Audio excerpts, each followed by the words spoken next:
날마다 하나님의 말씀을 가까이 하는 모든 성도분들에게 하나님의 은혜와 사랑이 함께하기를 주님의 이름으로 축원합니다.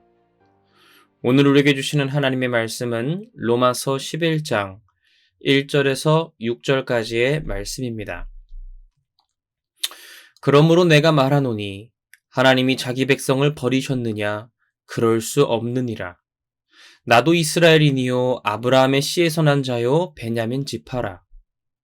하나님이 그 미리 아신 자기 백성을 버리지 아니하셨나니 너희가 성경이 엘리야를 가리켜 말한 것을 알지 못하느냐. 그가 이스라엘을 하나님께 고발하되 주여 그들이 주의 선지자들을 죽였으며 주의 제단들을 헐어버렸고 나만 남았는데 내 목숨도 찼나이다 하니 그에게 하신 대답이 무엇이냐. 내가 나를 위하여 바알에게 무릎을 꿇지 아니한 사람 7,000명을 남겨두었다 하셨으니 그런즉 이와 같이 지금도 은혜로 택하심을 따라 남은 자가 있느니라. 만일 은혜로 된 것이면 행위로 말미암지 않음이니 그렇지 않으면 은혜가 은혜되지 못하느니라. 아멘. 지난 시간 우리는 복음을 거부한 핑계할 수 없는 이스라엘 백성의 그 죄에 대해서 나누었습니다. 모든 인류를 구원하시는 하나님의 그 의로움, 하나님의 의로움 앞에 유대인들은 하나님을 대항하고 자비로운 하나님을 향하여 불의합니다, 불평하고 항거하였다고 말했죠. 그런데 바울은 그들의 죄를 성경을 통해 낱낱이 드러내면서 너희들은 그냥 죄인이야. 이제 너희에게는 심판이 있어. 하나님은 너희를 버리고 떠났어 라고만 말하는 것이 아니라 그렇게 로마서를 끝내지 않죠. 비록 너희들이 하나님께 저주받아 마땅한, 하나님께 끊어져야 마땅한 죄인일지라도 하나님은 너희를 기억하고 계신다.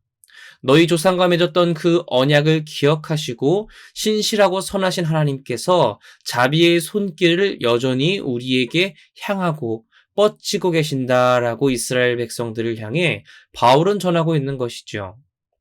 그렇게 10장 21절 말씀을 마치면서 바울은 이제 오늘 11장 말씀을 통해 이스라엘 백성들을 향한 놀라운 하나님의 그 구원 계획을 전하고자 합니다. 1절에서 2절 말씀입니다. 그러므로 내가 말하노니 하나님이 자기 백성을 버리셨느냐? 그럴 수 없느니라. 나도 이스라엘이니요 아브라함의 씨에서 난 자요 베냐민 지파라. 하나님이 그 미리 하신 자기 백성을 버리지 아니하셨나니 너희가 성경이 엘리야를 가리켜 말한 것을 알지 못하느냐. 그가 이스라엘을 하나님께 고발하되. 바울은 로마서 11장 말씀을 그러므로로 시작합니다. 그 전에 있던 말씀은 하나님의 자비하신 손길이 여전히 이스라엘 백성을 향해 있다는 그런 말씀이었죠. 그리고 그 말씀을 이어서 그러므로 내가 말한다 전하며 바울은 말씀을 이어가고 있는데요. 그 내용이 무엇입니까? 하나님이 자기 백성을 버리셨느냐? 묻는 것이죠. 그리고 그 자신의 질문에 자신이 대답합니다. 그럴 수 없느니라. 이 그럴 수 없느니라. 이것은 헬라어로 메게노이토 이 용법인데요. 이것은 그냥 그럴 수도 있고 안 그럴 수도 있는데 그러지 말아라. 이렇게 평범하게 말하는 단어가 아닙니다. 이 용어는 정말 강력하게 절대로 그럴 수 없음을 전하는 언어라고 그동안 우리는 함께 나누었죠. 로마서 안에서 그럴 수 없는이라는 바울의 그 가슴이 저리는 심정으로 결코 여러분들이 그러기를 원치 않습니다. 절대 원하지 않습니다. 간절히 부르는 간절한 마음을 가진 바울의 용법이라 그랬죠. 그러니까 이스라엘 백성이 계속해서 하나님을 떠나고 하나님의 의로움을 받아들이지 않는다고 해서 하나님이 그들을 버리셨느냐? 절대로 그럴 수 없다 바울은 전하는 것입니다. 그러한 이유로 크게 두 가지를 말하는데요. 첫 번째는 말씀을 전하는 바울 자신도 역시 이스라엘 백성이라는 것이죠. 나도 아브라함의 씨요 베냐민 지파이기에 하나님이 이스라엘 백성을 버리신 것이 아님을 증거합니다.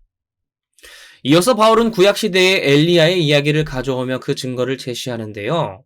엘리야 시대 때 무슨 일이 있었습니까? 3절에서 4절 말씀입니다. 주여, 그들이 주의 선지자들을 죽였으며 주의 제단들을 헐어버렸고 나만 남았는데 내 목숨도 찾나이다 하니. 그에게 하신 대답이 무엇이냐? 내가 나를 위하여 바알에게 무릎을 꿇지 아니한 사람 7,000명을 남겨두었다 하셨으니.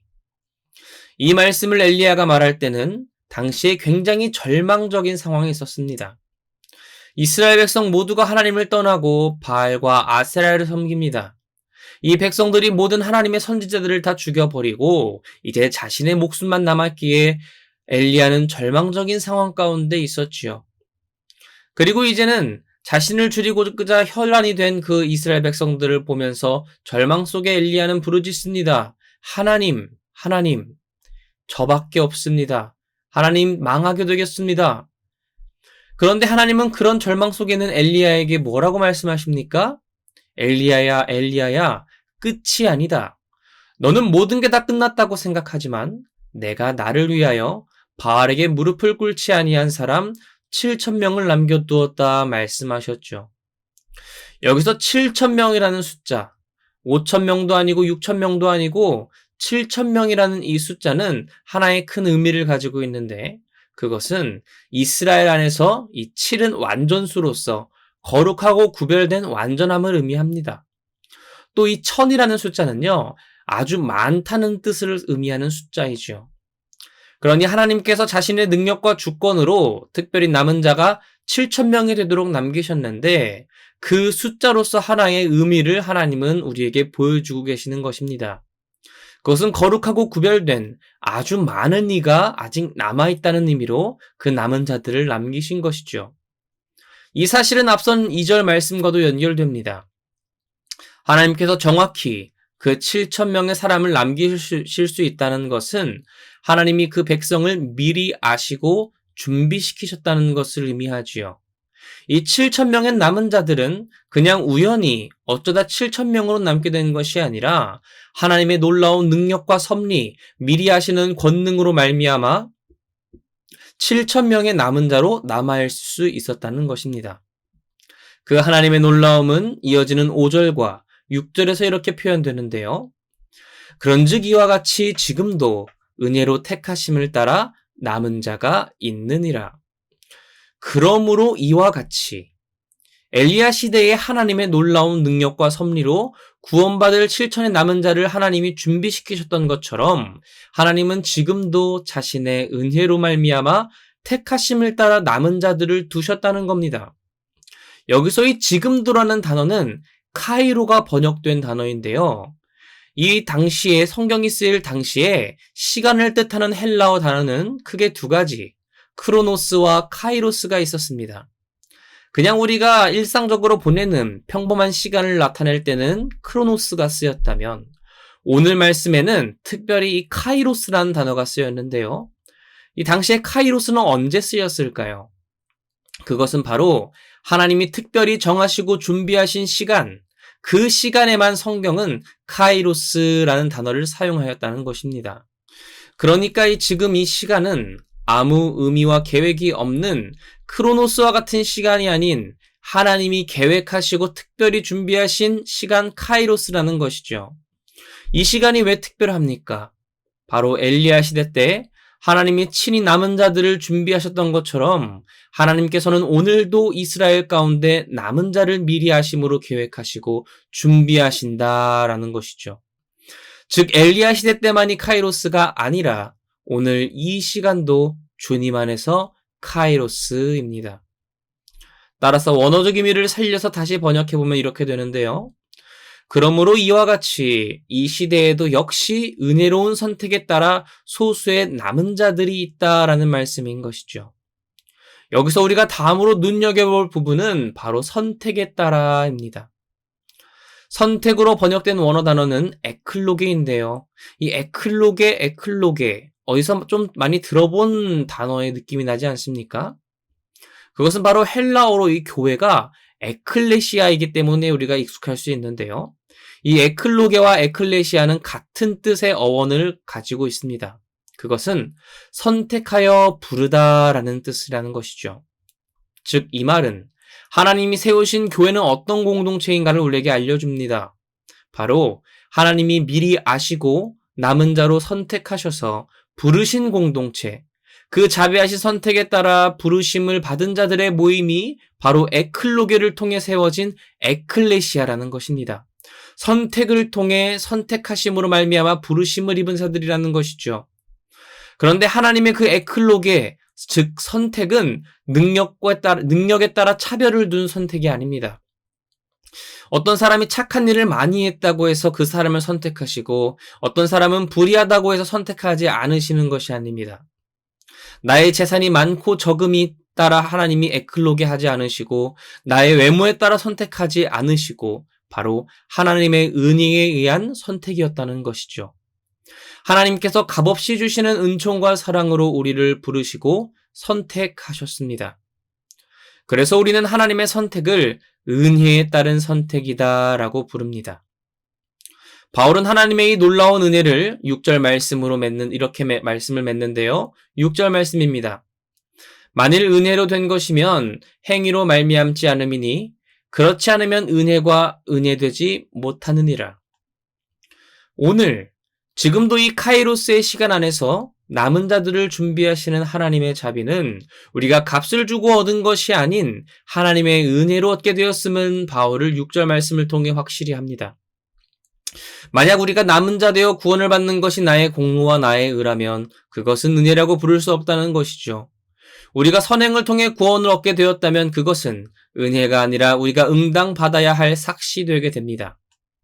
그러나 은혜가 은혜되는 이유는 무엇입니까? 그것은 우리가 그 생명의 구원을 받을 자격이 없는데도 불구하고 하나님의 자비와 사랑으로 그 은총을 우리에게 주셨다는 것이죠. 우리가 아무리 100년, 1000년 선행을 베풀고 자기애를 쌓아도 결코 하나님의 구원에 이룰 수 없음에도 불구하고 하나님은 은혜로 우리를 부르시고 선택하셔서 이 시간 남은 자로 세우셨습니다. 이것이 바로 하나님의 은혜인 것이지요. 사랑하는 성도 여러분, 오늘 이 새벽 주님의 은혜를 갈망하며 나아온 우리가 바로 은혜의 남은 자입니다. 나의 공로, 나의 의로 말미암아 이 자리에 나온 것이 아닙니다. 하나님이 나에게 들린 말씀을 믿는 믿음을 허락하셨고 나를 미리 아시고 선택하셔서 부르셨지요. 그리고 그 은혜로 말미암아 나를 이 자리에 세우셨기에 우리는 그 은혜에 감사하고 찬양하며 날마다 기도의 자리로 나오는 것입니다. 하나님이 이 시간 우리를 남은 자로 부르셨으니 그 은혜를 기억함으로 말미암아 날마다 감사하고 찬양하며 겸손해지는 우리가 되게 하여 주시옵소서 기도하기 원합니다. 내 능력이 아니라 하나님의 은혜였습니다. 그 은혜에 영원히 감사와 찬송 올려드리는 저와 여러분이 되기를 주님의 이름으로 축원합니다. 말씀을 생각하며 이 시간 함께 기도하기 원합니다.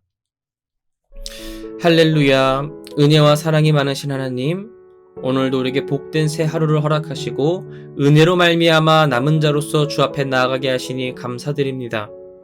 모든 것이 끝났다고 생각되는 절망적인 상황 속에서도 하나님은 남은 자 7천을 준비하셨듯이 오늘 이 시간도 카이로스로서 하나님의 놀라운 계획과 섭리와 자비하심으로 말미암아 오늘 우리가 남은 자로 서기를 원합니다.